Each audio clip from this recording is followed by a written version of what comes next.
The Isle of Man has a varied collection of Victorian railways and tramways, and the village of Laxey is a hub for 3 of these systems.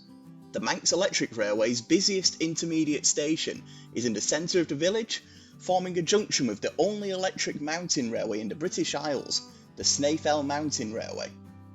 The third railway is the reopened Great Laxey Mine Railway, with 2 replicas of the original steam locomotives transporting passengers on a line once used to ship lead ore from the Laxey mine to the washing floors below.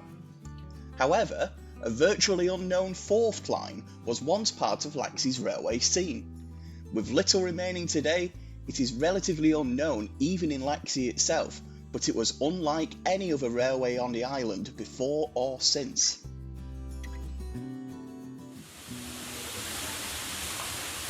Laxey's industrial revolution also started its tourism trade, with the Laxey Wheel becoming a must-see attraction on the island almost instantly after its construction by the Great Laxey Mine Company in 1854.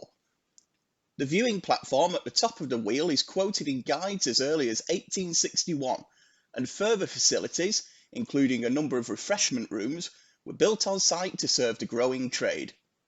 The Laxey mine already had its own railway, in use since the late 1820s and steam operated since 1877, but this was purely for transporting lead ore and not for passengers.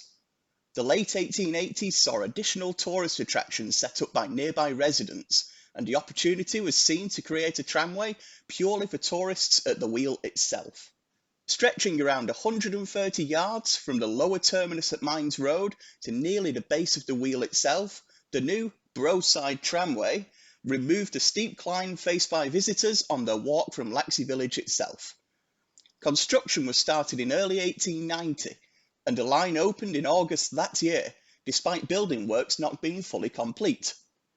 This was the first passenger railway in Laxey, opening 4 years before the arrival of the electric tramway from Douglas. Despite both systems assisting with the growing tourist trade, this is where the similarities end. The Broside Tramway was the widest passenger-carrying railway on the island, with a pair of tracks laid to approximately 6-foot gauge, each with its own vehicle. The system was powered only by water and gravity. The 2 cars were connected by a strong wire cable, with one working uphill being pulled by the descending vehicle on the opposite track. This was achieved by filling a tank on the vehicle at the top of the line with water, and the brakesman controlled the rate of descent. This system was not found anywhere else on the Isle of Man, and the line was reported to be largely patronised during its first few months of operation.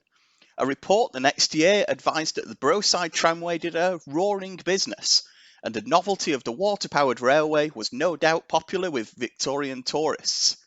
The cars themselves had seats for around 40 passengers, and different-sized wheels at each end ensured that the frames were level for passengers' comfort. Despite the line's apparent success, the early years of the 20th century saw its operation come into doubt. A restructure of the Laxey Mine Company's management in 1903 saw new directors appointed, with animosity present between them and the previous regime, which included the owners and the operators of the Broside Tramway. As water for its operation was supplied from the Laxey Wheel, the tramway owners now had to pay an annual rent for the privilege, although this went unpaid as the owners resigned from the mining company in 1904. Disagreements over the rent payment saw the owners offer the mining company shares in the tramway. However, after further dispute, a revised rent for the supply of water was accepted and the tramway continued to operate. It's unknown exactly when the tramway closed, but it is understood that it last ran in 1906, with documents from 1907 showing the line had been sold on. These same documents showed that the mining company no longer wished to supply water for the tramway's operation, and the line closed for good. By 1910, the line, its stock, and the stations had been removed from the site.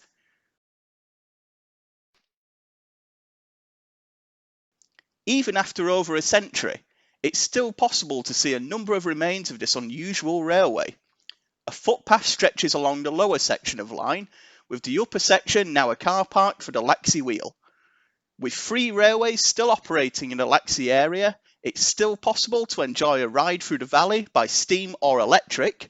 However, a trip on a water-powered system to the foot of the Laxey Wheel is one that has passed into history.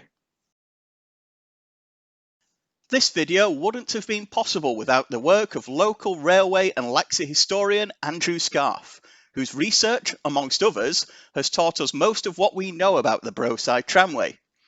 Further information is available in his book, Railways and Tramways of Laxey, which features a definitive history on the 4 railways mentioned here, as well as the horse-drawn harbour tramways and proposed but never built lines that crisscrossed the valley. If you're in the area and want to discover more, it's possible to take a ride on the Great Laxey Mine Railway from the washing floors to the Mines Yard terminus, a short walk away from the wheel and the route of the Broside Tramway. Thanks for watching this video. We hope you've enjoyed it, and we look forward to seeing you on the Isle of Man's vintage railways soon.